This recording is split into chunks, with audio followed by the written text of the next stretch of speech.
Boa tarde, meu nome é Beatriz. Hoje eu e Helena vamos tratar dos crimes de resistência, desacato e desobediência e algumas discussões acerca da possibilidade de descriminalização, sobretudo através de uma análise jurisprudencial que traz uma abordagem crítica a alguns parâmetros para que seja legítima a configuração desses delitos. E essa legitimidade ou não da configuração desses delitos e uma discussão de descriminalização passa muito pelo ponto de que uma elementar desses delitos é que a vítima seja funcionário público, ou no caso do crime de resistência, também um particular em seu auxílio, o que traz uma ideia de potencial violação à isonomia, já que se as mesmas condutas fossem praticadas contra particulares, que não são funcionários públicos, não restariam configurados os crimes em questão. No crime de resistência, para que ele fique configurado, é necessária oposição à execução de um ato legal, mediante violência ou grave ameaça a funcionário público ou a quem esteja prestando auxílio. Uma ilustração muito boa no sentido de necessidade dessa figura do funcionário público é aquela trazida através da resistência à prisão em flagrante. De acordo com o artigo 301 do Código de Processo Penal, a prisão em flagrante ela é um dever do funcionário público e, por outro lado, é uma faculdade de qualquer do povo, que poderá também executar a prisão em flagrante. Mas, para a configuração do crime de resistência, é necessária essa figura do funcionário público. Então, se a tentativa de resistência mediante emprego de violência ou grave ameaça é exercido contra esse particular que tá observando essa sua faculdade, não há configuração do delito de resistência. Isso não impede de que seja configurado as figuras autônomas de lesão corporal, de ameaça, mas realmente não há essa proteção dada por norma específica. Isso também é fundamentado, já que para o funcionário público isso é um dever. Então, como é um dever e o atribui maiores responsabilidades, é razoável que se estabeleçam também maiores garantias ao exercício dessa competência, enquanto para o particular não passaria de uma mera faculdade. Por outro lado, o crime de desobediência, ele só pode ser praticado contra o funcionário público, não havendo aqui essa figura de quem esteja auxiliando. Então, o crime de desobediência, ele fica caracterizado quando há desobediência à ordem legal emanada pelo funcionário público. Para que seja legítimo o enquadramento no crime de desobediência, a jurisprudência vem sempre trazendo necessidade de interpretação desse crime à luz das máximas da necessidade e da última ratio do direito penal. Uma passagem muito interessante na jurisprudência nesse sentido no HC 348/265 de Santa Catarina, de relatoria do ministro Reinaldo Fonseca, no qual, em uma passagem, ele estabelece que para configurar o crime de desobediência,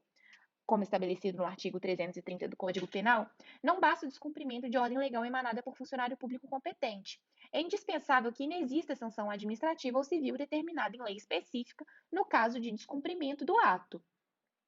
Um exemplo disso é aquele dado pela desobediência da determinação legal pelo devedor de alimentos. Quando isso ocorre, não fica configurada a hipótese do crime de desobediência, mas sim é dada por lei específica. Isso é, do artigo 22 da Lei número 5.478 de 68. Uma outra confusão também recorrente causada por essa ideia da necessidade, que então não é aplicável o crime de desobediência, é no caso do descumprimento de medida protetiva de urgência nos crimes de violência doméstica e familiar contra a mulher. Quando isso ocorre, em vez da aplicação do crime de desobediência, é aplicada a disposição específica da Lei 11.340 de 2006, do artigo 24A. Um assunto relevante também ainda quanto ao crime de desobediência é o que foi trazido pela pandemia de Covid, já que na portaria interministerial número 5 foi expressamente previsto no artigo 5º a possibilidade de configuração do crime de desobediência quando desse descumprimento de ordem legal relativa à compulsoriedade, né, das medidas de enfrentamento da emergência de saúde pública. Apesar de existir essa possibilidade, é importante ressaltar que ela é de difícil configuração, já que também pode ficar observado, e geralmente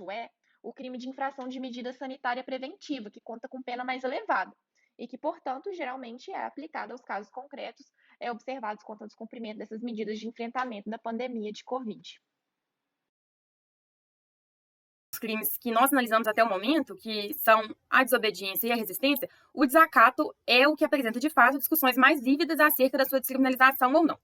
Então, inicialmente, é importante que nós percebamos que se trata de um crime pluriofensivo e cuja remissão aos crimes contra a honra só não se dá porque nós temos também como um dos sujeitos passivos, né, como um dos bens jurídicos tutelados, a administração pública. Porque se assim não fosse o funcionário público tendo a sua honra subjetiva ou objetiva ofendida, teríamos a remissão aos crimes contra a honra nos termos do artigo 138 ao artigo 145.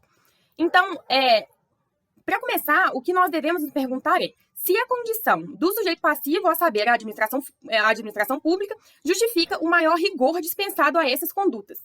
Porque além de um aspecto quantitativo, né, da quantidade da pena atribuída a esses crimes, nós temos também outros aspectos relevantes, como a própria natureza da ação penal, quando nós comparamos os crimes contra a honra com o desacato, por exemplo. E quando nós partimos para a doutrina, o Bittencourt, por exemplo, ele diz que a própria remissão aos crimes contra a honra seria indevida, porque em se tratando das relações entre administrado e poder público, aos administrados deveria ser conferido um maior espaço de imunidade individual, justamente em razão da assimetria que existiria entre esses dois polos, dada a hipossuficiência do cidadão diante da potestade do Estado. Então, essa criminalização de condutas como seria a oposição aos atos públicos representados pelo desacato, seria, na verdade, um resíduo de regimes autoritários não compatíveis com o paradigma do Estado Democrático de Direito, que tem como um de seus núcleos a conflitividade. E nesse sentido, né, encampando esse entendimento, a gente tem consolidado a própria jurisprudência da Comissão Interamericana de Direitos Humanos, que entende que a criminalização dessas condutas não se coaduna com o Sistema Interamericano de Proteção dos Direitos Humanos, como revela, por exemplo, a Declaração de Princípios sobre Liberdade de Expressão do 108º período ordinário de sessões.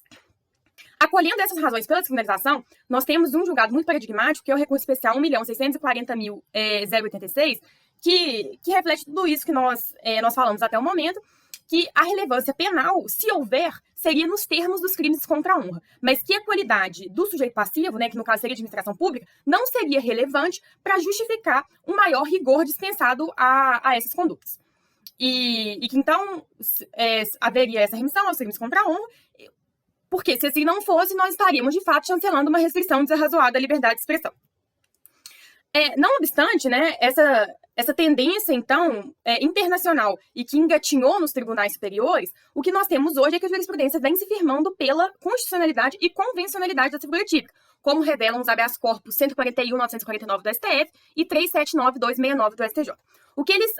Basicamente, o que eles invocam é que a liberdade de expressão não se trata de um valor absoluto, que ela comportaria, então, restrições, e uma dessas restrições legítimas seria justamente o acautelamento da ordem pública que é garantida pela administração.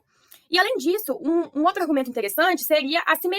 um argumento da ordem da simetria, né? Porque quando condutas típicas são perpetradas por funcionários públicos nessa condição, a eles também é dispensado um tratamento mais rigoroso, como revela a comparação, por exemplo, do furto e do peculato.